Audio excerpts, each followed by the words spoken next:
Hello there, and welcome to this mini test 3 for Key Stage 2. Now here we've got 17 mixed maths questions to do. Let's have a look at the first question. We'll work this out together.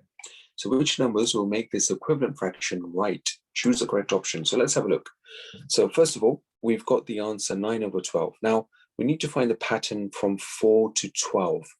Now from 4 to 12 or 12 to 4, what we can do is let's go from right to left. It'll be easier. Let's do 12 divided by 3 is going to be 4. And if we did exactly the same thing here, we divide 9 by 3, that will also give us 3. So the answer is going to be 3/4.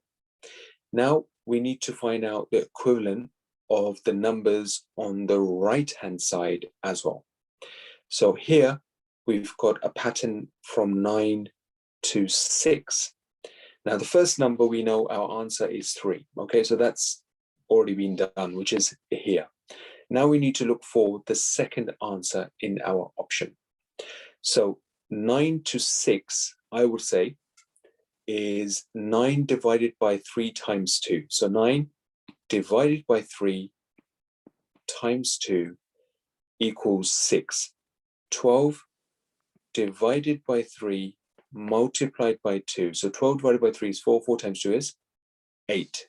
So the second option that we get here is 8. And the answer will be 3 and 8, which will go well into combining these equivalent fractions together. Okay, so you've got various different mixed questions going forward. So try your best, do plenty of working out. And in our next lesson, we'll be going through them individually one by one. Good luck.